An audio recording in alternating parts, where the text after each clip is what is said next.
the boiler bill 2024. Thank you, sir. नियम 377 के अधीन आज जो मामले उठाने हैं, मैं उनकी अनुमति प्रदान करता हूं। मैं माननीय सदस्यों से आग्रह करता हूं कि वह अपना अनुमोदित पाठ व्यक्तिगत रूप से सभा पटल पर रखें।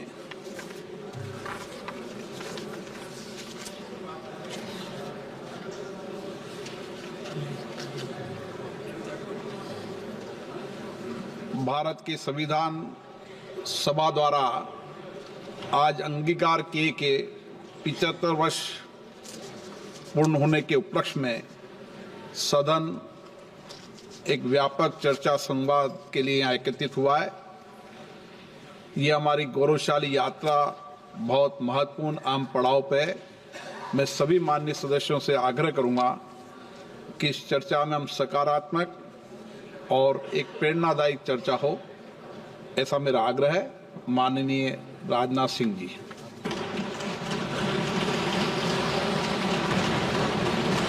अध्यक्ष महोदय,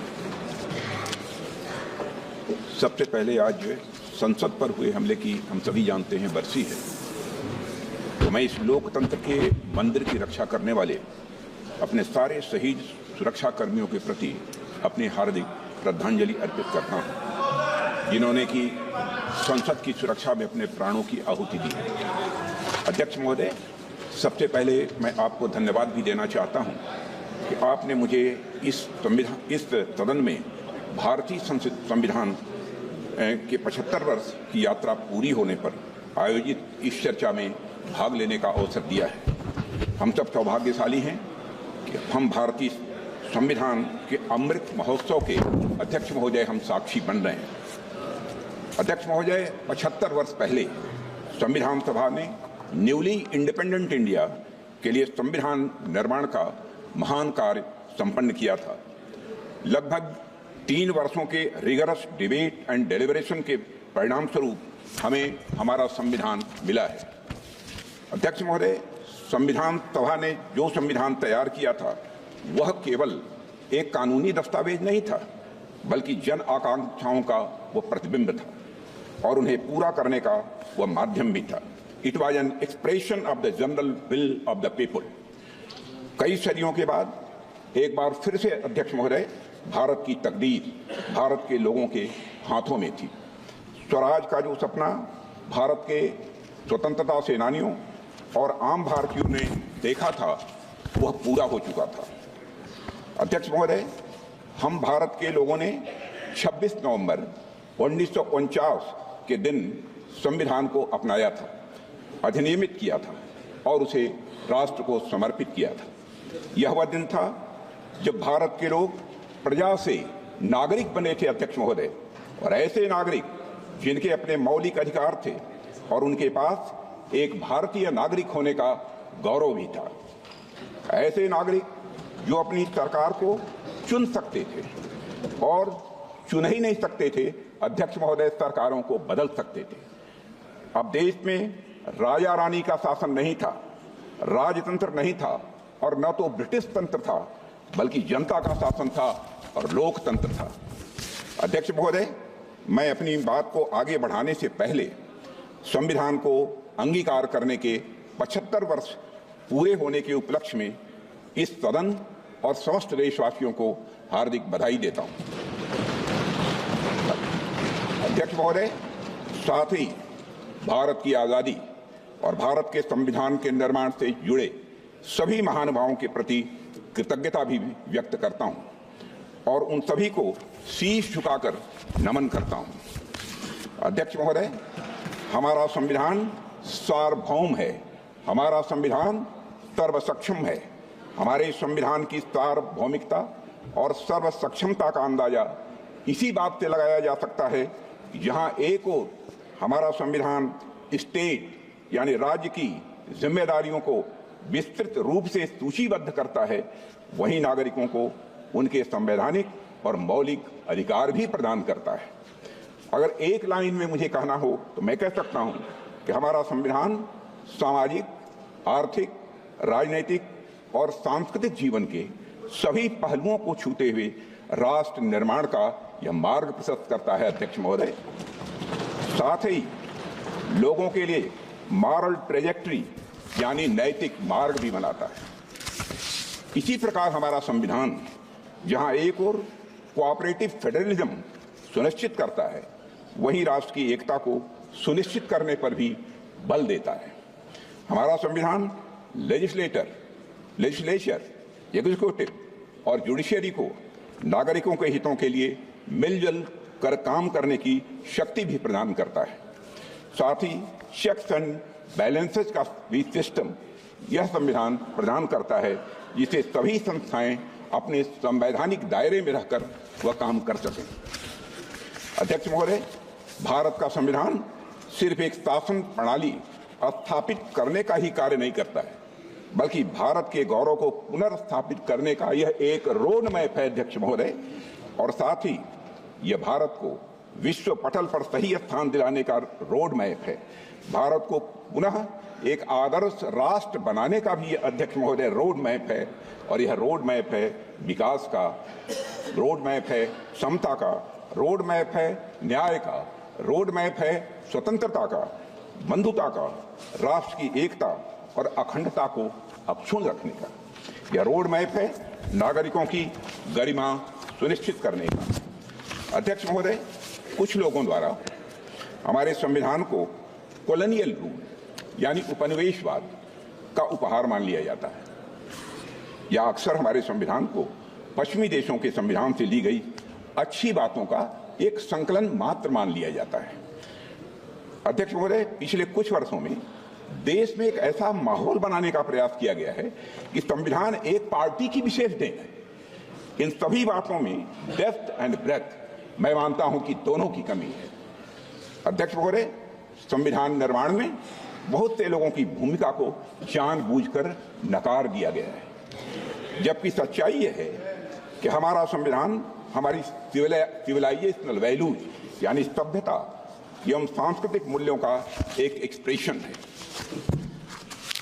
अध्यक्ष महोदय, हमारा संविधान स्वाधीनता संग्राम के हवन कुंड से निकला हुआ यह अमृत है। हमारा संविधान स्वतंत्रता सेनानियों के त्याग से सिंचित यह हमारा स्वाभिमान है। यह एक सीरीज ऑफ हिस्टोरिकल इवेंट्स का आउटकम है। स्वतंत्र भारत का संविधान कैसा होगा, इस बात पर स्वतंत्रता संग्राम के दौरान कई संस्थाओं और विभूतियों ने अपने विचार प्रस्तुत किए थे, जिनमें से बहुत से लोग संविधान सभा के सदस्य नहीं थे, लेकिन उनके विचारों ने भारत के संविधान के निर्माण में बहुत ही महत्वपूर्ण भूमिका निभाई है और बहुत बड़ा उनका योगदान है। हमें याद रखना चाहिए कि पंडित मदन मोहन मालवीय, लाला लाजपत राय, सरदार भगत सिंह, वीर सावरकर और ऐसे कई महापुरुषों के विचारों ने हमारे संविधान की भावना को मजबूत और समृद्ध किया है। अध्यक्ष महोदय,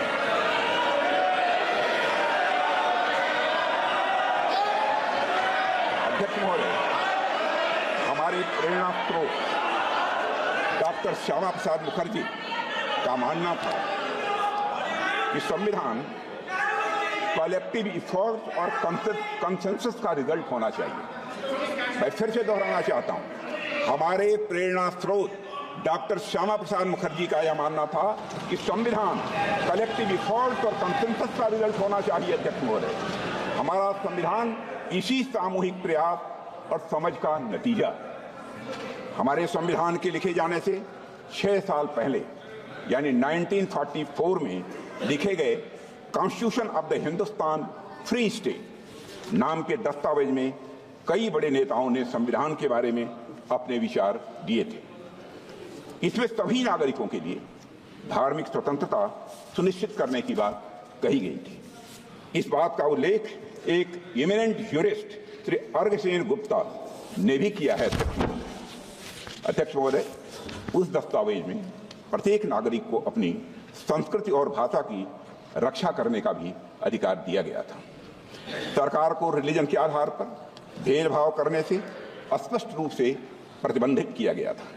सार्वजनिक अनुदान प्राप्त करने वाले स्कूलों को रिलीजियस एजुकेशन देने की मनाही थी और यह भी स्पष्ट किया गया था कि स्टेट का कोई रिलीजन नहीं होगा, यानी वह सेकुलर होगा।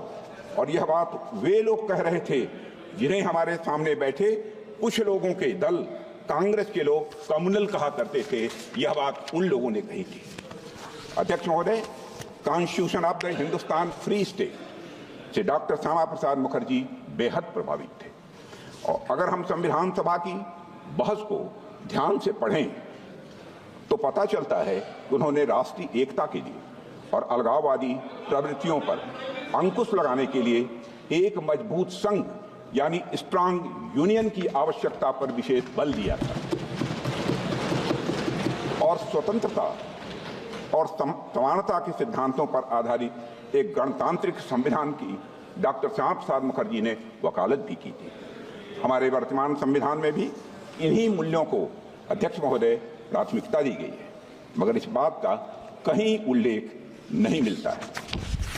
एक पार्टी विशेष द्वारा संविधान निर्माण के कार्य को हाईजैक और एप्रोप्रिएट करने की कोशिश हमेशा से की गई है। अध्यक्ष महोदय, भारत में कॉन्स्टिट्यूशन मेकिंग से जुड़ी ये सब बातें लोगों से छिपाई गई हैं। इतिहास में जाने पर पता चलता है कि हमारे देश में इस बात पर व्यापक सहमत थी कि भारत का भविष्य किस तरह के कानून से निर्धारित होगा। मैं आज यह स्पष्ट करना चाहता हूं अध्यक्ष महोदय कि हमारा संविधान किसी एक पार्टी की देन नहीं है। भारत का संविधान भारत के लोगों के द्वारा भारत के विचारों के साथ भारत के मूल्यों के अनुरूप बनाया गया एक अनपैरेलल्ड ट्रांसफॉर्मेटिव यह डॉक्यूमेंट है। अध्यक्ष महोदय, पश्चिमी सभ्यता में राज्य की अवधारणा नाइट वॉचमैन स्टेट की थी। नाइट वॉचमैन स्टेट का कंसेप्ट विश्व प्रसिद्ध विचारक जॉन स्टुअर्ट मिल के द्वारा दिया गया था, जिसका अर्थ है कि सरकार का दायित्व लोगों की सुरक्षा प्रदान करने तक ही यह सीमित रहे। किंतु हमारे देश में राजधर्म की बात की गई है। अध्यक्षों, महाभारत के शांति पर्व में राजा को सिर्फ राजधर्म लागू करने की शक्ति दी गई है, पर वह राजा राजधर्म का स्रोत नहीं माना गया है। अध्यक्ष महोदय, हमारे यहाँ राजा भी राजधर्म से बंधा हुआ है। उसकी शक्तियां लोगों के कल्याण के लिए हैं, समाज के कमजोर वर्गों के रक्षा के लिए है। अध्यक्ष महोदय, हमारा संविधान कॉन्स्टिट्यूशनल मशीनरी के जरिए नागरिकों के कल्याण के लिए पूरी तरह से प्रतिबद्ध है। उनकी स्वतंत्रता सुनिश्चित करने के लिए भी यह प्रतिबद्ध है। हमारा संविधान नागरिकों के समग्र विकास के रास्ते में आने वाली सभी बाधाओं को हटाने तथा समुचित विकास के लिए अनुकूल परिस्थितियां पैदा करने के लिए राज्य को निर्देश देता है। संविधान के भाग 4 में दिए गए directive principles of state policy से यही भावना निकलकर सामने आती है। अध्यक्ष महोदय, मुझे इस बात का गर्व है, गर्व नहीं बल्कि मुझे गौरव की अनुभूति है कि प्रधानमंत्री नरेंद्र मोदी जी के नेतृत्व में हमारी सरकार सबका साथ, सबका विकास, सबका विश्वास और सबका प्रयास भावना के साथ यह काम कर रही है। हमारी सरकार भारत के संविधान में निहित धर्म और भावना दोनों के अनुरूप काम कर रही है। अध्यक्ष महोदय, हमारा संविधान प्रोग्रेसिव है। हमारा संविधान प्रोग्रेसिव है, प्रगतिशील है, समावेशी है, परिवर्तनकारी है। हमारे संविधान ने हमें एक ऐसे समाज के निर्माण का ब्लूप्रिंट दिया है जिसमें हर प्रकार से समाज में समरसता हो, सद्भाव हो और साथ ही समृद्धि भी हो। अध्यक्ष महोदय, जहां देश के शीर्ष पद को प्राप्त करने के लिए जन्म की पहचान मायने न रखती हो, यह है हमारा संविधान। जहां एक गरीब परिवार में जन्म लिया व्यक्ति भी प्रधानमंत्री बन सके, देश का और वह देश का राष्ट्रपति भी बन सके। संविधान क्रियान्वयन के कुछ वर्षों बाद ही संविधान की मूल भावना को ताक पर रख दिया गया था। अध्यक्ष महोदय, लेकिन हमारी सरकार ने संविधान के मूल्यों को खुले और सच्चे मन से स्वीकार किया है। मुझे खुशी है कि हमारी सरकार संविधान की मूल भावना को केंद्र में रखकर जनहित के मार्ग पर तेजी से आगे बढ़ रही है। हमने गुलामी की मानसिकता को समाप्त करके भारतीय न्याय संहिता, भारतीय नागरिक सुरक्षा संहिता और भारतीय साक्ष्य अधिनियम जैसे नए कानूनों को पारित किया है। अध्यक्ष महोदय, हमारी सरकार ने समाज के सभी वर्गों और विशेषकर कमजोर वर्गों के लोगों को समुचित विकास, उनके समुचित विकास को अपना यह लक्ष्य बनाया है। रिफॉर्म, परफॉर्म और अध्यक्ष महोदय ट्रांसफॉर्म के हमारे संकल्प ने आज भारत को दुनिया की सबसे बड़ी अर्थव्यवस्थाओं की कतार में लाकर खड़ा कर दिया। अध्यक्ष महोदय, आज गरीब लोगों को प्रधानमंत्री आवास योजना की वजह से अपना पक्का मकान मिल रहा है। प्रधानमंत्री जन आरोग्य योजना के अंतर्गत गरीबों को मुफ्त इलाज मिल रहा है। प्रधानमंत्री गरीब कल्याण अन्न योजना के माध्यम से 80 करोड़ गरीबों को मुफ्त राशन की सुविधा दी जा रही है। हर घर में नल से जल पहुंच रहा है।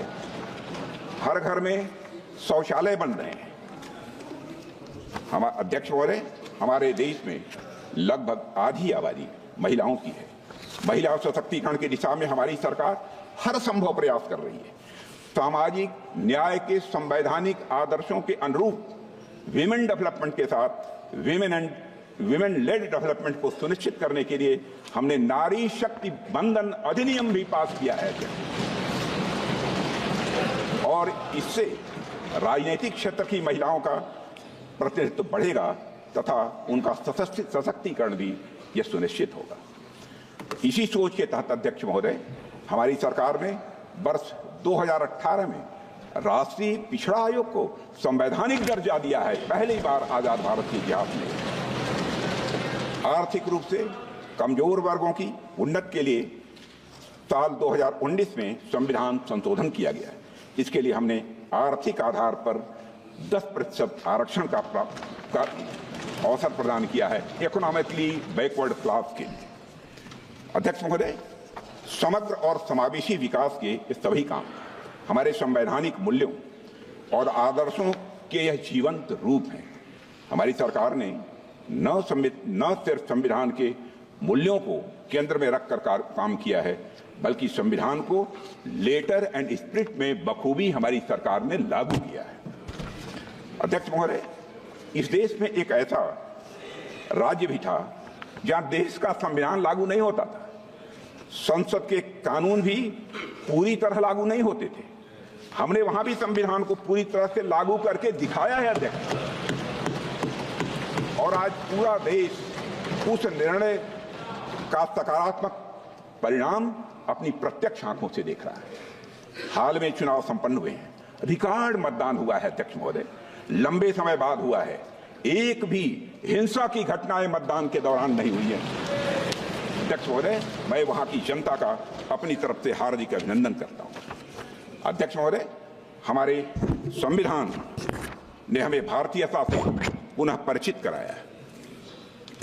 हमें अपनी संस्कृति, सभ्यता और संस्कृति के प्रति गौरव की भावना का यह संदेश दिया है। जैसे हमारे संविधान की मूल प्रति के भाग 3 में, जिसमें मौलिक अधिकारों का वर्णन है, उसमें भगवान श्री राम, मां सीता जी और प्रभु लक्ष्मण जी की तस्वीर भी अंकित है।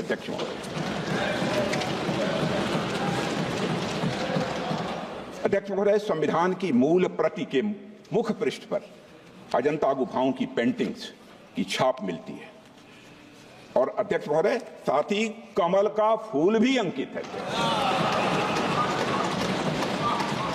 वह कमल का फूल यह दर्शाता है कि सदियों की गुलामी के दलदल से बाहर आकर अब एक संप्रभु और लोकतांत्रिक गणराज्य का उदय हो चुका है। हमारा संविधान और उसमें उकेरी गई आकृतियां हमारी सर्वोत्तम विरासत, समृद्ध इतिहास और महान परंपरा की यह वाहक है। इसी परंपरा को हम विकास भी, विरासत भी की भावना के साथ तेजी से आगे बढ़ा रहे हैं। हम सभी जानते हैं, भारत लोकतंत्र की जननी है। हमारे लोकतंत्र की महानता के बारे में बाबा साहब अंबेडकर ने संविधान सभा में भी कहा था, and I quote, there was a time when India was studded with republics and even where there were monarchies, they were either elected or limited. They were never absolute. It is not that Indians did not know parliament or parliamentary procedure. A study of the Buddhist Bhikshu Sanghas discloses that not only there were parliaments for the Sanghas, but they knew and observed all the rules of parliamentary procedure known to modern times. अध्यक्ष महोदय, हम ऐसी ही महान परंपरा का हिस्सा हैं और यह हम सभी के लिए गौरव और यह स्वाभिमान की बात है। अध्यक्ष महोदय, हमारा संविधान अथक परिश्रम और विचार विमर्श का यह परिणाम है।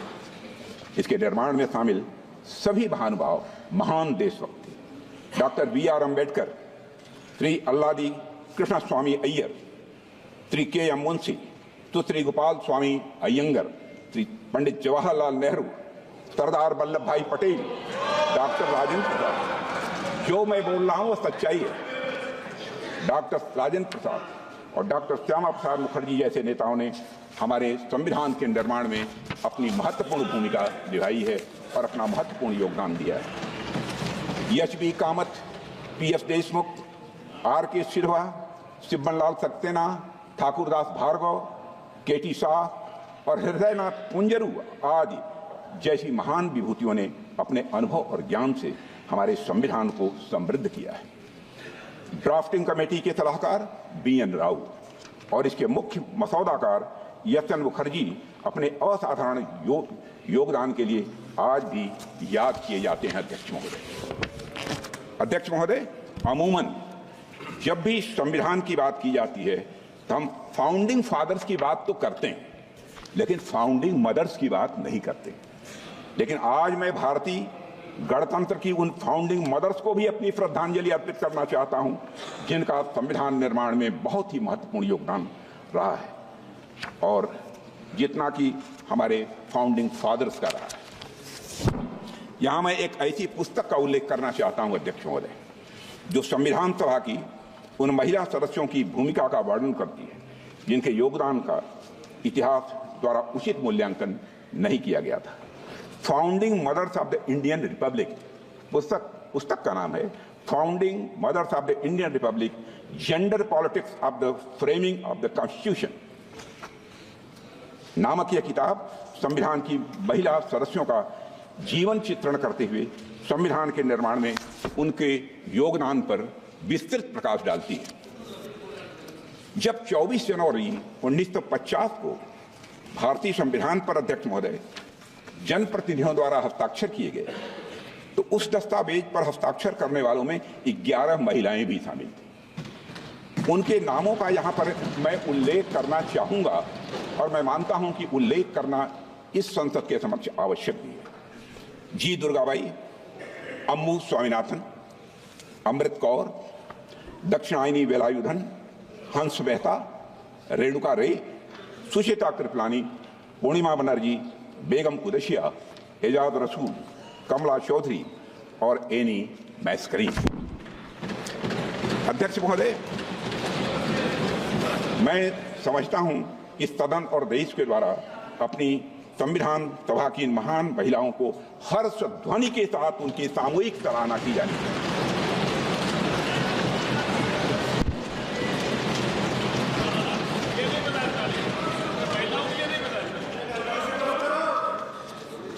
अध्यक्ष महोदय, भारत का संविधान भारत और भारतीयता के मूल विचार की यह उपज है। भारतीय संविधान का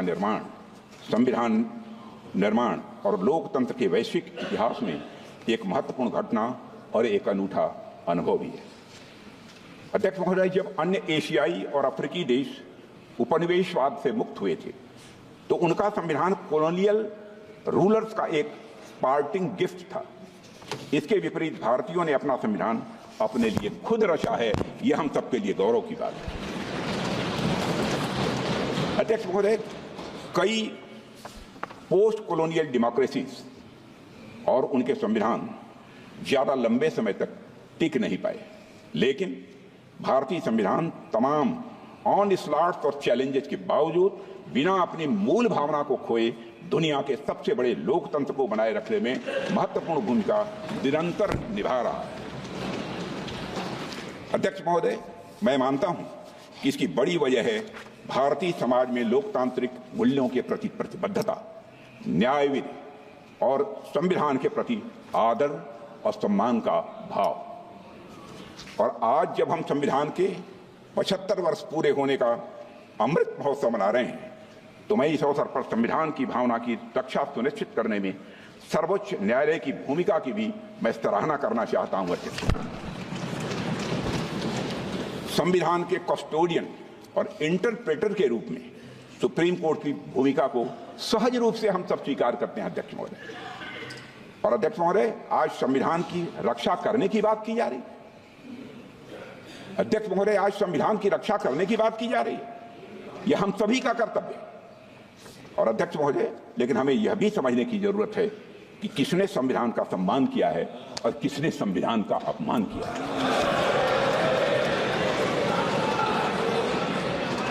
अध्यक्ष महोदय, इसी संदर्भ में मैं सुप्रीम कोर्ट के पूर्व जस्टिस यशआर खन्ना की आत्मकथा नाइदर रोजेज नॉर थॉर्न्स नामक किताब से एक पंक्ति उद्धृत करना चाहता हूं, जिसमें उन्होंने साफ साफ लिखा है, and I would like to quote, I told my younger sister Santosh, I told my younger sister Santosh, I have prepared a judgment which is going to cost me the Chief Justiceship of India, unquote. 1976 की में घटना घटी, मैं 1976 में घटी। इसी घटना और इन लाइनों का संदर्भ आप में से अधिकांश लोग जानते होंगे। जस्टिस यशआर खन्ना ने ADM Jabalpur versus Shivkant Shukla case में तब की कांग्रेस सरकार के खिलाफ डिसेंटिंग जजमेंट दिया था।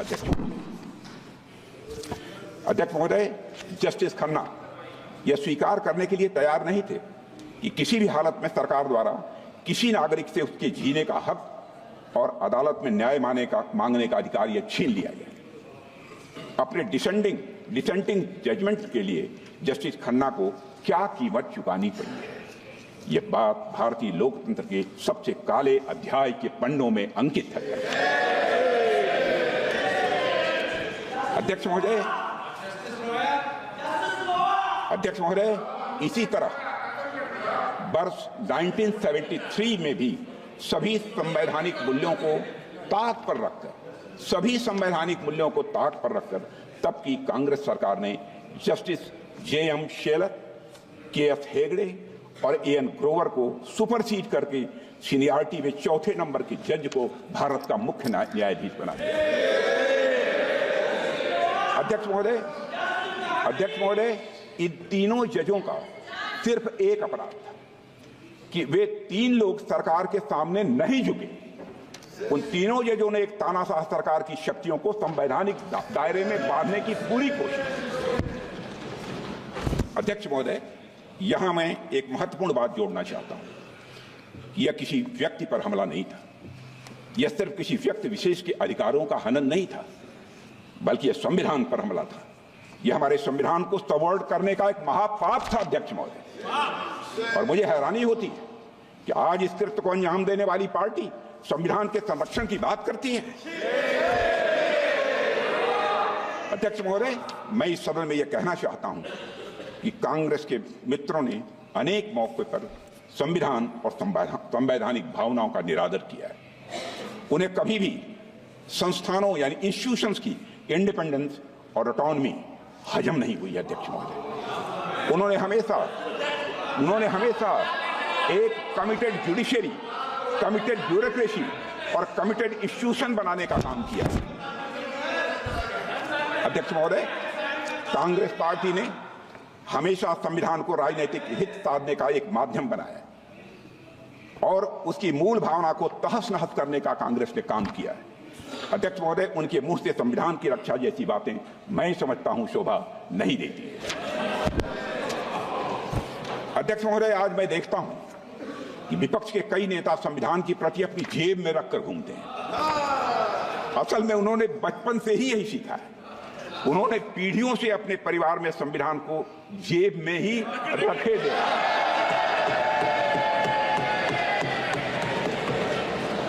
लेकिन अध्यक्ष महोदय, भारतीय जनता पार्टी संविधान को सिर माथे पर लगाती है। हमारा कमिटमेंट संविधान के प्रति पूरी तरह से साफ है। हमने कभी भी किसी इंस्टीट्यूशन की इंडिपेंडेंस और ऑटोनॉमी के साथ खिलवाड़ नहीं किया। एक भी कोई ऐसी मिसाल नहीं मिली।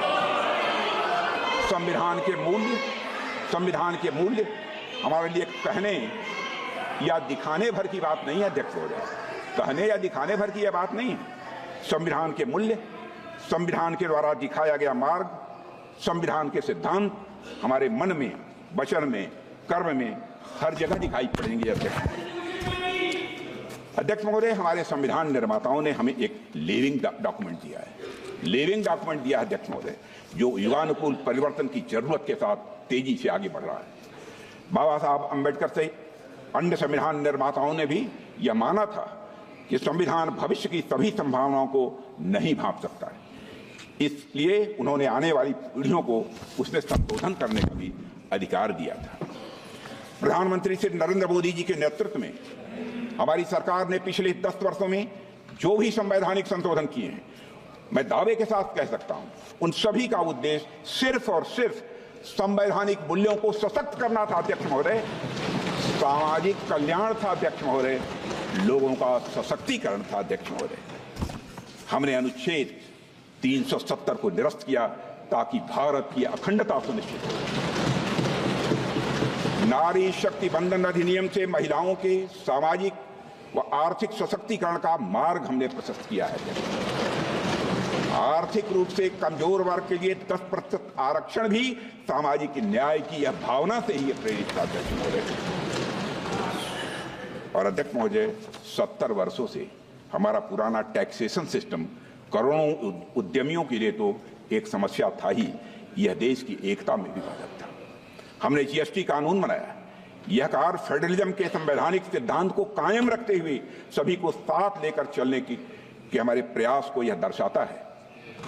अब जीएसटी काउंसिल में राज्यों की सहमति से अध्यक्ष महोदय, जीएसटी काउंसिल में राज्यों की सहमति से टैक्स दरें निर्धारित की जाती हैं। इसमें ease of doing business ranking में सुधार हुआ है। लोगों का जीवन अध्यक्ष महोदय यह आसान हुआ है। अध्यक्ष महोदय, जीएसटी काउंसिल के माध्यम से हमने कोऑपरेटिव फेडरलिज्म को मजबूत किया है। इस बात को सुप्रीम कोर्ट ने अपने फैसले में भी स्वीकार किया है। भारत के पूर्व मुख्य न्यायाधीश जस्टिस डीवाई चंद्रचूड़ ने इस कानून की प्रशंसा करते हुए कहा था, the amendment in the constitution to reflect and embody the GST is to my mind a classical example of the collaborative cooperative federalism. Doctor Shyama Prasad Mukherjee ने कहा था, the constitution is not just a set of rules, it is the spirit of India seeking its destiny. मुझे कहते हुए हर्ष अध्यक्ष महोदय, Bharatiya Janata party ने हमेशा बाबा साहब भीमराव अंबेडकर और संविधान सभा की भावनाओं के प्रति पूरी तरह से निष्ठा रखते हुए संविधान को एक गाइडिंग प्रिंसिपल मानकर काम किया है। अध्यक्ष महोदय, कांग्रेस की तरह हमने संविधान को कभी राजनीतिक हित साधने का जरिया नहीं बनाया है। मैं दावे के साथ इस बात को कह सकता हूं। हमने संविधान को जिया है। हमने सजग और सच्चे सिपाही की तरह संविधान के खिलाफ की जा रही साजिशों का सामना किया अध्यक्ष, और उसकी रक्षा के लिए बड़े से बड़े कष्ट भी हमने उठाए। 2003 में जब श्रद्धेय अटल बिहारी वाजपेयी जी प्रधानमंत्री थे, तब हमने सुशासन को मजबूत करने के लिए 91वें संशोधन में मिनिमम गवर्नमेंट और मैक्सिमम गवर्नेंस की भावना से मंत्रिपरिषद के आकार को सीमित कर दिया था। इस संशोधन ने दल विरोधी कानून के तहत जरूरी बदलाव भी किए थे ताकि भ्रष्टाचार पर लगाम लगाई जा सके और राजनीतिक स्थिरता को बढ़ावा मिले। अध्यक्ष महोदय, आप आजाद भारत का इतिहास देख लीजिए। कांग्रेस ने सिर्फ संविधान संशोधन ही नहीं किया है, बल्कि मेरा आरोप है दुर्भावना के साथ साथ धीरे धीरे संविधान को बदलने का प्रयास किया। पंडित जवाहरलाल जी नेहरू जब प्रधानमंत्री थे, तो लगभग 17 बार संविधान में बदलाव किया गया। श्रीमती इंदिरा गांधी जी के समय पर लगभग 28 बार संविधान में बदलाव किया गया। श्री राजीव गांधी के समय पर लगभग 10 बार संविधान में बदलाव किया गया। मनमोहन सिंह जी के समय लगभग 7 बार संविधान में बदलाव किया गया। कांग्रेस सरकारों द्वारा किए गए अधिकांश संवैधानिक संशोधन या तो विरोधियों और आलोचकों को चुप कराने के लिए किए गए या तो गलत नीतियों को लागू करने के लिए किए गए थे।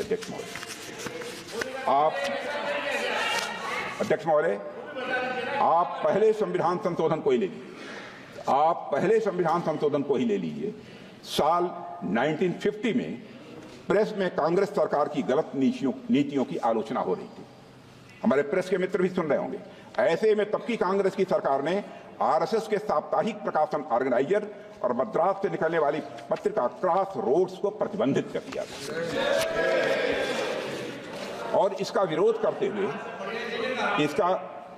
करते हुए ऑर्गेनाइजर के संपादक श्री के.आर. मलकानी ने लिखा था, I would like to quote, to threaten the liberty of the press, for the sole offense of the non-conformity to official view may be a handy tool for tyrants, but only a crippling curtailment of the civil liberty in a free democracy. A government can always learn more bona fide criticism of the independent thinking citizens than the fulsome flattery of the sultans.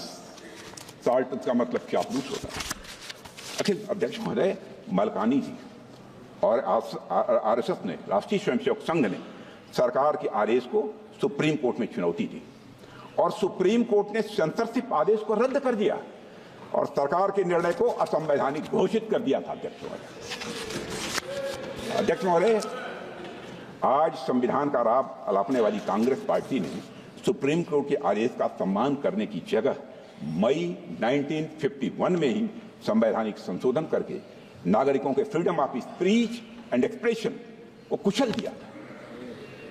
देश में पहला आम चुनाव भी नहीं हुआ था, कांग्रेस के पास कोई जनादेश भी नहीं था, लेकिन हड़बड़ी में पहला संविधान संशोधन कर दिया गया जिससे आलोचकों को चुप किया जा सके और अभिव्यक्ति की आजादी को कुचला जा सके।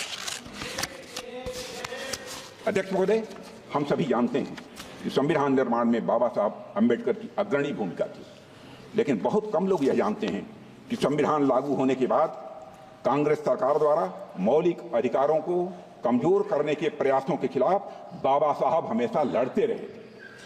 जब कांग्रेस सरकार ने 1954 में संविधान में चौथा संशोधन लाकर मौलिक अधिकारों को कमजोर करने की कोशिश की तो बाबा साहब अम्बेडकर ने इसके खिलाफ कहा था। I would like to quote, I am sorry to say that this attitude of treating the fundamental rights with contempt as though there were no consequence, that they could be trodden upon at any time with the convenience of the majority or the wishes of the party chief, is an attitude that may easily lead to some dangerous consequences in the future. And I feel very sorry that even a matter of this sort, namely the infringement of or the deviation from fundamental rights, is being treated by the party in power as though it was a matter of no moment at all, unquote. अध्यक्ष महोदय, कांग्रेस और उसके नेताओं के द्वारा नागरिकों के मौलिक अधिकारों को कुचलने की जिस एटीट्यूड की बात बाबा साहब ने की थी, कांग्रेस ने उसी एटीट्यूड को सत्ता में होने के दौरान बार बार दोहराया है। मैं कांग्रेस सरकार द्वारा किए गए कुछ संवैधानिक संशोधनों का यहाँ पर मैं उल्लेख करना चाहता हूँ, जिनके द्वारा संविधान और उसमें निहित भावना को ही नष्ट करने की कोशिश की गई।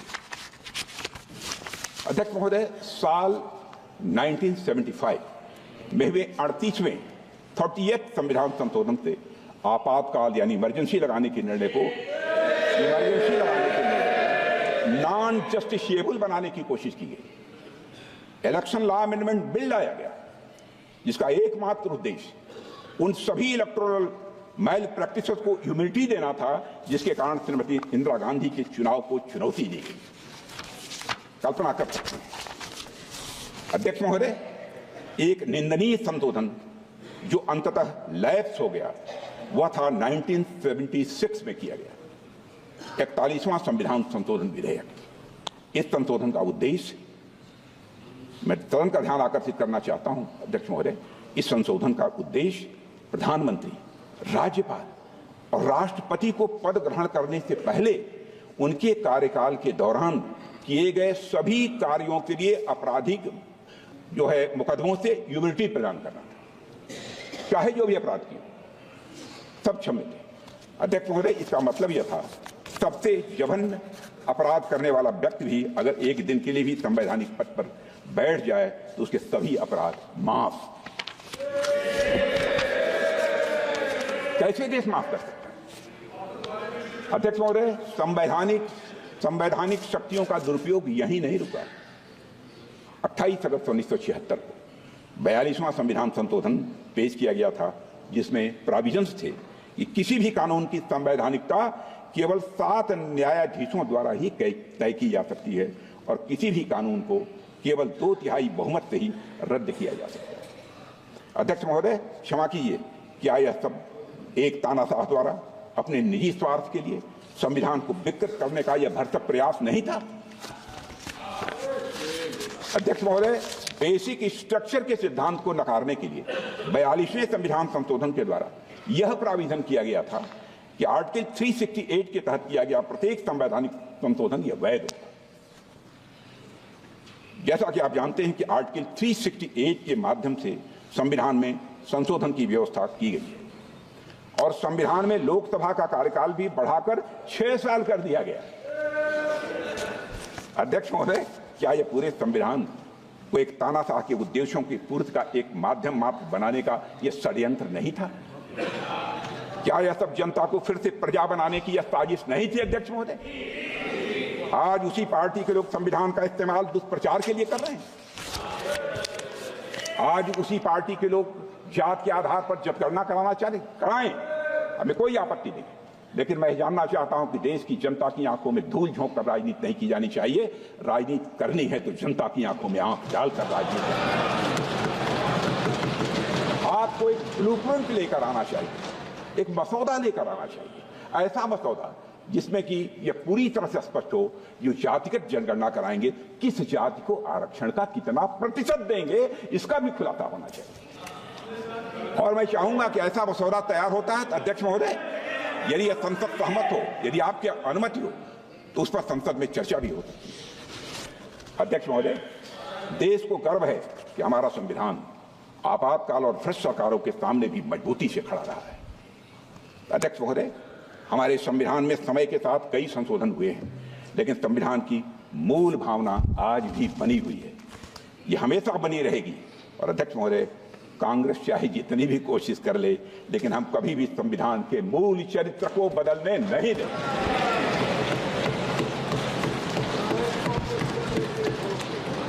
आप इतिहास देखें, हमने आपातकाल के काले दिनों में भी संविधान के मूल चरित्र को चोट पहुंचाने के हर प्रयास का मजबूती के साथ विरोध किया था।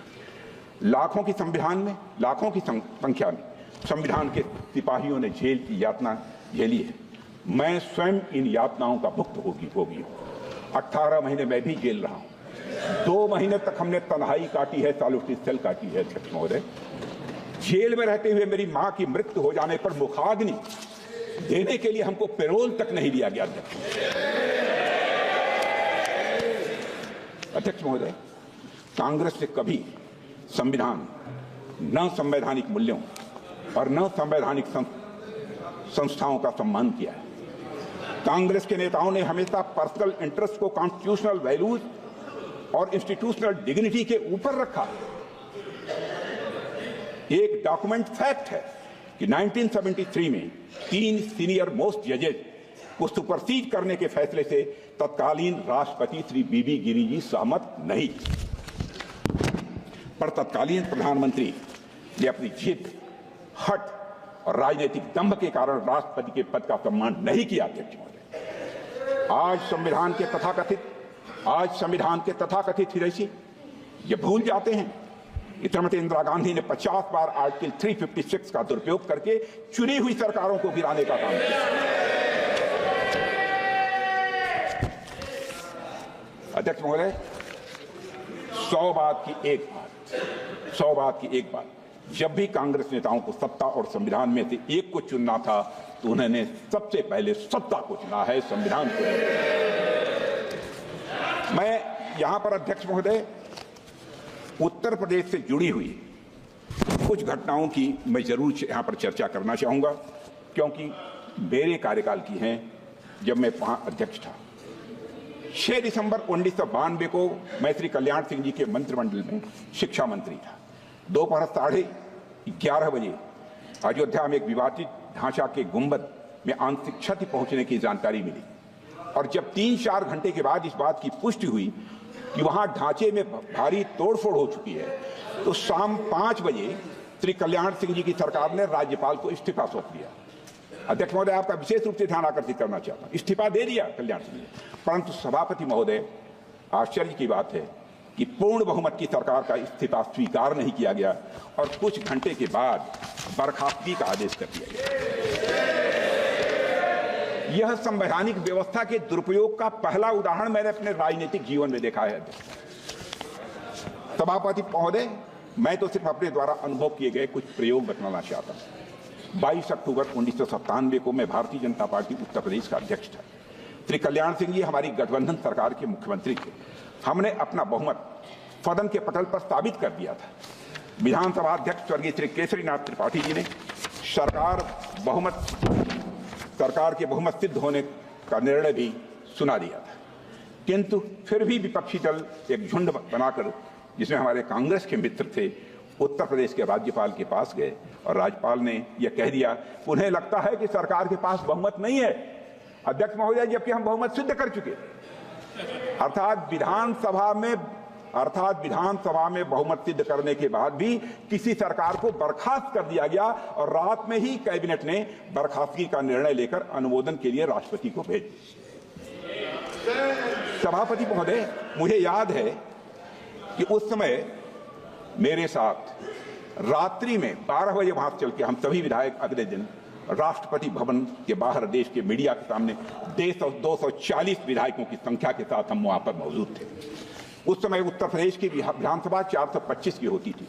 मैं आभार व्यक्त करना चाहूंगा देश के तत्कालीन राष्ट्रपति और दलित समाज से आने वाले देश के पहले राष्ट्रपति श्री KR नारायणन का, जिन्होंने इस अन्याय को देखते हुए अपने संवैधानिक अधिकार का प्रयोग करते हुए उस समय कांग्रेस सरकार की कैबिनेट की संस्कृति को पुनर्विचार के लिए लौटा दिया।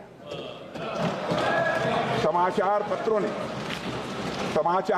ने उस समय जो शीर्षक दिया था, राष्ट्रपति महोदय के फैसले के बाद जो शीर्षक दिया था समाचार पत्रों ने अपनी खबरों का, president steps in to save democracy, president steps in to save democracy. राष्ट्रपति महोदय, मैं दूसरा उदाहरण देना चाहूंगा और यह भी मेरा स्वयं का अनुभव किया हुआ है।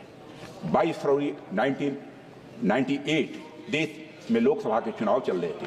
अचानक हमारे गठबंधन के कुछ विधायक समर्थन वापसी का पत्र राज्यपाल को देते हैं और राज्यपाल बगैर सरकार को बहुमत साबित करने का मौका दिए हमारी सरकार को बर्खास्त करके दूसरे मुख्यमंत्री को शपथ दिला देते हैं।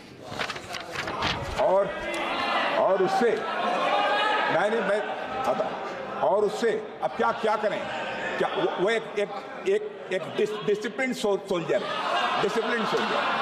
और उसमें कांग्रेस में थे और उससे निरंतर उनको बाद में एहसास हुआ होगा कि हमसे हमारी पार्टी ने गलत काम करा दिया, इसीलिए उन्होंने पार्टी छोड़कर भारतीय जनता पार्टी की तरफ से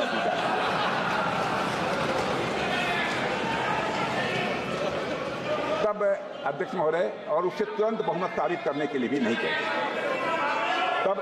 तब इलाहाबाद हाईकोर्ट ने, अध्यक्ष महोदय आपका ध्यान आकर्षित करना, तब इलाहाबाद हाईकोर्ट ने भारत के संवैधानिक इतिहास का एक अभूतपूर्व निर्णय दिया कि 24 घंटे में शक्ति परीक्षण होगा और सदन में 2 मुख्यमंत्री रहेंगे। आपने ऐसा कभी सुना नहीं होगा और जो बहुमत पाएगा वही मुख्यमंत्री माना जाएगा। सभापति महोदय, ये दोनों घटनाएं भारत के संवैधानिक इतिहास की यात्रा में एक काला अध्याय जरूर हैं, परंतु संविधान कैसे लोकतंत्र को बचा सकता है उस दृष्टि से ये अंधेरे में प्रकाश स्तंभ की तरह है। हम सबसे बड़े दल के रूप में उभरे, हम और जदयू चुनाव पूर्व सबसे बड़े गठबंधन थे। इसके बावजूद हमारे पास बहुमत था, परंतु हमें सरकार बनाने नहीं दी जा रही थी। जब मामला सर्वोच्च न्यायालय में गया तो पहली बार झारखंड के तत्कालीन राज्यपाल और तत्कालीन केंद्र सरकार पर तल्ख टिप्पणी करते हुए सर्वोच्च न्यायालय ने फ्रॉड ऑन कॉन्स्टिट्यूशन जैसी बात कही थी। यह झारखंड की घटना है जिसका मैं यहाँ पर उल्लेख करना चाहता हूँ। उसके विस्तार में मैं अध्यक्ष महोदय नहीं गया। अध्यक्ष महोदय, मैं भारत के संसदीय और संवैधानिक इतिहास में यदि मील के पत्थर गिनाना चाहूँ तो 1995 में जब जनेवा में, मैं प्रतिपक्ष का ध्यान विशेष रूप से अध्यक्ष महोदय आपके माध्यम से आकर्षित करना चाहता हूं। 1995 में जब जनेवा में संयुक्त राष्ट्र संघ में पाकिस्तान कश्मीर को लेकर भारत के खिलाफ प्रस्ताव ला रहा था, उस समय कांग्रेस की तत्कालीन सरकार से कश्मीर मुद्दे पर घनघोर विरोध के बावजूद तत्कालीन नेता प्रतिपक्ष हम सबके श्रद्धेय अटल बिहारी वाजपेयी, जो भारतीय प्रतिनिधिमंडल का नेतृत्व करते हुए नरसिम्हा राव सरकार का पक्ष प्रस्तुत करने के लिए जनेवा गए और विदेश की धरती पर सारा श्रेय नरसिम्हा राव जी की सरकार को दिया था, हमारे लीडर अपोजिशन श्रद्धेय अटल बिहारी वाजपेयी। और भारत की धरती पर आकर फिर भारत वहां विदेश में तो जाकर उन्होंने सरकार क्या केंद्रीय सरकार का समर्थन किया था, लेकिन भारत की धरती पर आकर उन्होंने सरकार का फिर से मुखर विरोध किया। सभापति महोदय, आज जब मैं देखता हूं कि हमारे कई नेता विदेश की धरती पर जाकर भारत के बारे में न जाने क्या क्या कहते हैं,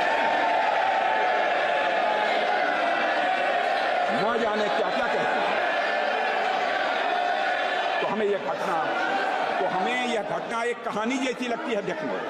परंतु परिपक्व विपक्ष की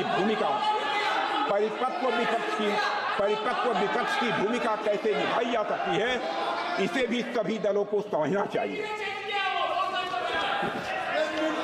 और मैं घटना और याद दिलाना चाहता हूं, 1996 में अटल जी की 13 दिन की सरकार थी। यह सदन की कार्रवाई को टेलीविजन के द्वारा सीधा प्रसारण करने का फैसला यदि किसी ने जब किया गया था तो उसमें अटल जी भारत के प्रधानमंत्री थे और उन्होंने इसकी पहल की थी।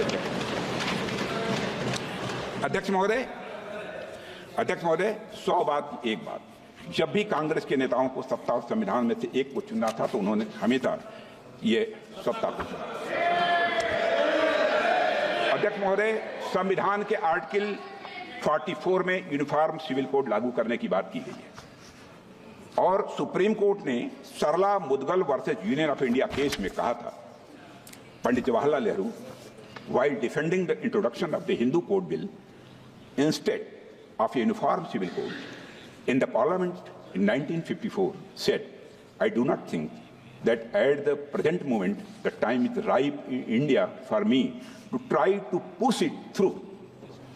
It appears that even 41 years thereafter, the rulers of the day are not in a mood to retrieve Article 44 from the cold storage where it was lying since 1949.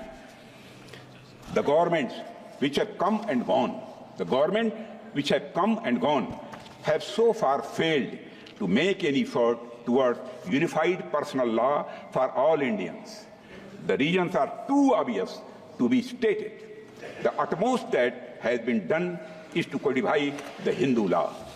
When more than 80% of the citizens have already been brought under the codified personal law, there is no justification whatsoever to keep in abeyance anymore the introduction of uniform civil code for all citizens in the territory of India, unquote. अध्यक्ष महोदय, uniform civil code तो कांग्रेस क्या ही लाती, उन्होंने तो supreme court की judgement को भी पूरी तरह से नकार दिया। अध्यक्ष महोदय, आप याद कीजिए साहबानो केस, जो कि भारत में मुस्लिम महिलाओं के अधिकारियों के लिए एक ऐतिहासिक निर्णय था। मैं उसे ऐतिहासिक कहना चाहता हूं अध्यक्ष महोदय। इस मामले में सुप्रीम कोर्ट ने तलाकशुदा महिला साहबानों के पक्ष में फैसला सुनाया था और इस फैसले के जरिए सुप्रीम कोर्ट ने यह कहा था कि मुस्लिम महिलाएं भी गुजारा भत्ता पाने की वह हकदार हैं, यह कहा था। और अध्यक्ष महोदय, लेकिन तुष्टीकरण के रास्ते चलते हुए तत्कालीन कांग्रेस की सरकार ने कानून बनाकर इस जजमेंट को ही पलट दिया।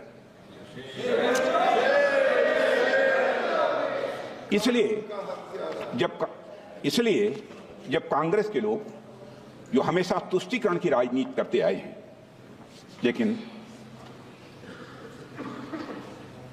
हमारे नेता विरोधी दल जब मोहब्बत की दुकान की बात करते हैं तो हंसी आती है। अध्यक्ष महोदय, 75 वर्षों के बाद आज हमें अपने संवैधानिक कर्तव्यों के प्रति 75 वर्षों के बाद आज हमें अपने संवैधानिक कर्तव्यों के प्रति अपनी प्रतिबद्धता को एक फिर से दोहराना चाहिए। और अध्यक्ष महोदय, भारत का संविधान भारतवासियों की आकांक्षाओं की पूर्ति के लिए, उनके मौलिक अधिकारों की रक्षा के लिए एक सशक्त माध्यम साबित हुआ है। यह बात मैं दावे के साथ कहता हूं। जैसा प्रारंभ में ही मैंने कहा था अध्यक्ष महोदय, आज संसद पर हमले हुए की लगभग बरसी है, तो आज मैं अपेक्षा करता हूं कि संविधान ने जो अधिकार सर्वोच्च पदों पर बैठे हुए लोगों को दिए उसका वैसा दुरुपयोग कभी नहीं कि हमले के मास्टरमाइंड को क्षमादान प्रकरण पर 7 साल तक लंबित रहे। आज तक ऐसी कोई कल्पना नहीं की जाती। मैं समझता हूं संकल्प लेना चाहिए कि राष्ट्रीय रक्षा के मुद्दों पर संवैधानिक शक्तियों का दुरुपयोग कभी न हो, यह संसद को सुनिश्चित करना चाहिए। अध्यक्ष महोदय, आज जब हम अपने संविधान के 75 साल पूरे होने के साक्षी बने हैं, तो हमें अधिकारों से एक कदम आगे बढ़कर अध्यक्ष महोदय अपने कर्तव्यों की तरफ भी ध्यान देना चाहिए। अध्यक्ष महोदय, भारतीय संस्कृति में धर्म का एक महत्वपूर्ण स्थान है, इसको कोई नकार नहीं सकता। धर्म के अनेकों अर्थ हैं अध्यक्ष महोदय। मंदिर में जाकर पूजा करना, मस्जिद में जाकर इबादत करना, गिरजाघर में सजदा करना, यही धर्म नहीं है। धर्म के अनेकों अर्थ हैं, पर इनमें जो सबसे महत्वपूर्ण है कर्तव्य, सबसे महत्वपूर्ण है वह कर्तव्य है। हमारे धर्म ग्रंथों में धर्म का अर्थ मूलतः कर्तव्य ही है। धर्म शब्द ये ऋग्वेद में 56 बार आता है, 56 टाइम, और लगभग सभी स्थान पर इसका उपयोग कर्तव्य के अर्थ और संदर्भ में ही किया गया है अध्यक्ष महोदय। और अध्यक्ष महोदय, भारत की संस्कृति में उसके धर्म, मूल्य, इतिहास सभी में कर्तव्यों के निर्वहन की बातें की गई। अध्यक्ष महोदय, भारत एक लोकतांत्रिक देश है और किसी भी लोकतंत्र में उसका संविधान ही उसका सबसे महत्वपूर्ण दस्तावेज या यूं कहूं सैक्रेड डॉक्यूमेंट माना जाता है। यही कारण है कि सर्वोच्च पदों पर बैठे सभी व्यक्तियों को इस संविधान में मौजूद शपथ को पद ग्रहण करने से पहले दोहराना पड़ता है। मैं अपने कर्तव्यों का श्रद्धापूर्वक और शुद्ध अंतःकरण से निर्वहन करूंगा कि आपके ही समक्ष यह शपथ लेनी पड़ती है। अध्यक्ष महोदय, यह केवल कुछ शब्द नहीं है, बल्कि भारत के लोकतंत्र की अंतरात्मा है। यह एक संवैधानिक दायित्व होने के साथ साथ एक नैतिक दायित्व भी है। और यह अक्सर कहा जाता है कि भारत विविधता का देश है। भारत विभिन्न धर्मों, विश्वासों, मान्यताओं, रीति रिवाजों और परंपराओं का देश है। लेकिन इस जीवंत विविधता के बीच जो हमें एक सूत्र में बांधता है अध्यक्ष महोदय, वह है हमारा संविधान। अध्यक्ष महोदय, यहां में ग्रैनविल ऑस्टिन ने अपनी बहुचर्चित किताब the Indian constitution cornerstone of the nation में लिखा है कि हमारे संविधान निर्माताओं ने भारतीय संविधान में राष्ट्र के आदर्शों और उसे प्राप्त करने के लिए इंस्टीट्यूशन और प्रोसीजर दोनों को एक समान महत्व दिया है। जिन आदर्शों को उन्होंने सबसे अधिक महत्व दिया वे हैं राष्ट्रीय एकता, अखंडता, लोकतांत्रिक और समतामूलक समाज। अध्यक्ष महोदय, हमारे संविधान निर्माताओं ने इन्हें प्राप्त करने के लिए सामाजिक और आर्थिक परिवर्तन का रास्ता अपनाया, पर उनके जेहन में एक बात पूरी तरह से साफ थी कि यह सामाजिक और आर्थिक परिवर्तन केवल संवैधानिक और लोकतांत्रिक संस्थानों का उपयोग करते हुए लोकतांत्रिक भावना के साथ लाया जाए, यह उनकी मंशा थी। ग्रैनविल ऑस्टिन ने अपनी किताब में एक महत्वपूर्ण बात लिखी है जिसका मैं उल्लेख करना चाहूंगा। वो बात यह थी कि संविधान निर्माताओं को यह विश्वास था कि सामाजिक एकता, सामाजिक क्रांति और लोकतंत्र को अलग अलग हासिल नहीं किया जा सकता है, बल्कि यह एक सीमलेस वेब के 3 अलग अलग स्ट्रैंड हैं। And I would like to quote Adhyaksh Mahoday, without national unity, democracy would be endangered and there could be a little progress towards social and economic reform. And without democracy and reform, the nation would not hold together. And with these three strands, the framers had spun a seamless wave. Unquote. अध्यक्ष महोदय, हमारे संविधान ने हमेशा नागरिक और राज्य, व्यक्ति और समाज के बीच एक हार्मोनियस बैलेंस बनाने में बहुत ही महत्वपूर्ण भूमिका निभाई है। एक प्रसिद्ध jurist, former chief justice of USA John Marshall ने कहा था, constitution is framed for ages to come, constitution is framed for ages to come, but its course can not always be tranquil. जिसका अर्थ है कि संविधान की रचना सदियों के लिए होती है, मगर उसकी यात्रा चुनौतीपूर्ण होती है। अध्यक्ष महोदय, हमारे संविधान निर्माता आजादी के आंदोलनों से प्रेरित थे, ये हम सभी जानते हैं। वे सभी दूरदर्शी थे, लेकिन भविष्य में आने वाली सभी चुनौतियों और उनके समाधानों को संविधान में सम्मिलित करना संभव नहीं था, किसी भी सूरत में संभव नहीं था। पिछले 7.5 दशकों में संविधान को बहुत सी चुनौतियों का सामना करना पड़ा है अध्यक्ष महोदय, पर हम सबको इस बात का गर्व होना चाहिए कि हमारे संविधान की स्पिरिट ऑफ रेजिलियंस है कि हम उन सभी चुनौतियों का सामना पूरी दृढ़ता से कर पाए हैं। पिछले 75 वर्षों में अध्यक्ष महोदय ऐसे कई अवसर आए हैं जब भारत के सर्वोच्च न्यायालय ने अपने फैसलों के माध्यम से लोगों के मौलिक अधिकारों की रक्षा की है और वह लोकतंत्र को मजबूत किया है।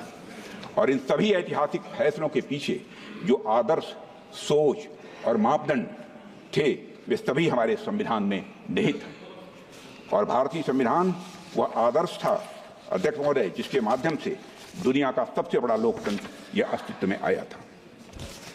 यह एक चार्टर था अध्यक्ष महोदय जिसने प्राचीन सभ्यता को आधुनिकता और बड़े सामाजिक और आर्थिक सुधार के मार्ग पर इसने अग्रसर किया। और पिछले 75 वर्षों से हमारा संविधान इस भूमिका को पूरी निष्ठा और समर्पण के साथ निभा रहा है।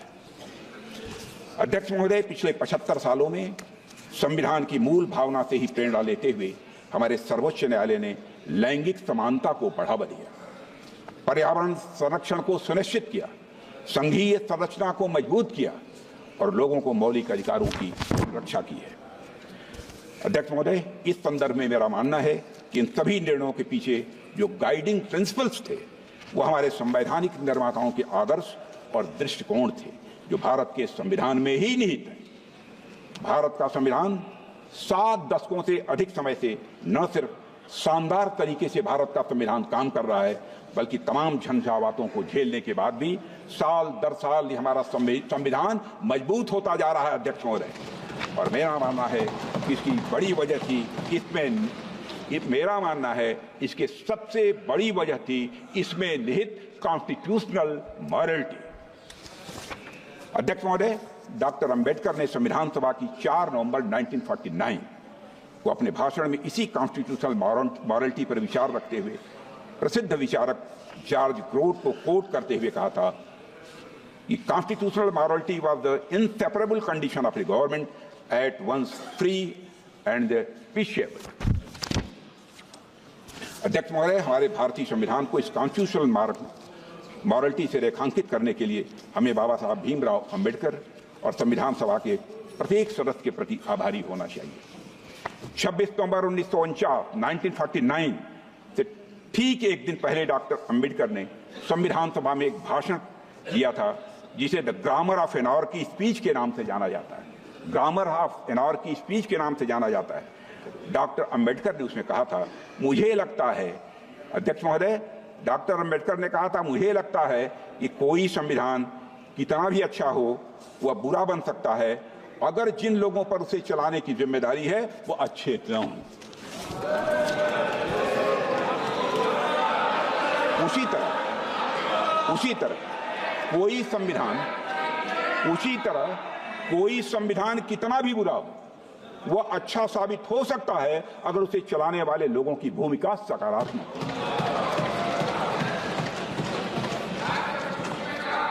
ये राजनीति का चरित्र है। राजनीति का चरित्र है, जैसे व्यक्तियों के हाथों में जाती है वैसी बन जाती है। राम के हाथों में जाती है तो भक्त बन जाती है, कृष्ण के हाथों में जाती है तो युक्ति बन जाती है, आजाद भगत सिंह अशफाकुल्लाह खां जैसे हाथों के में जाती है तो मुक्ति बन जाती है।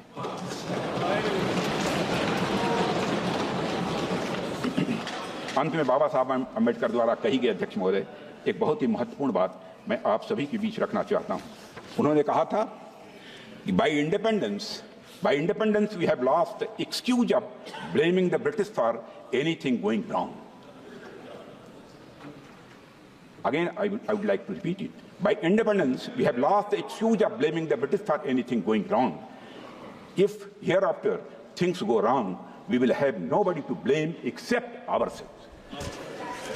अध्यक्ष महोदय, इस बात को हमें हमेशा याद रखना चाहिए। अध्यक्ष महोदय, इस बात को हमेशा याद रखना चाहिए। हमारा संविधान सबसे उत्कृष्ट दिमागों की एक कड़ी मेहनत और दृष्टि का परिणाम है। हमारा संविधान हर मामले में एक महान दस्तावेज है अध्यक्ष महोदय। ये हमारे फाउंडिंग फादर्स और फाउंडिंग मदर्स का हम सभी के लिए सबसे बड़ा उपहार है अध्यक्ष महोदय। अब ये हमारा कर्तव्य है कि ये सुनिश्चित करें कि हम संविधान की पवित्रता को किसी भी सूरत में भंग न होने दें और यह संवैधानिक यात्रा अनवरत जारी रहे, इसके लिए पूरी शक्ति से काम करें। अध्यक्ष महोदय, मैं विश्वास के साथ कह सकता हूं, गौरव की अनुभूति करते हुए कर सकता हूं कि हमारे प्रधानमंत्री मोदी जी के नेतृत्व की सरकार चाहे जो भी कीमत चुकानी पड़े, संविधान की पवित्रता को किसी भी सूरत में अध्यक्ष महोदय भंग नहीं होने। और यह कर्तव्य हमारे किसी भी अन्य दायित्व से बड़ा होना चाहिए। यह कर्तव्य किसी भी अन्य दायित्व से बड़ा होना चाहिए अध्यक्ष महोदय। इन्हीं शब्दों के साथ अपनी वाणी को विराम देता हूं। आप सभी को बहुत बहुत धन्यवाद। जय भारत, जय हिंद, जय संविधान।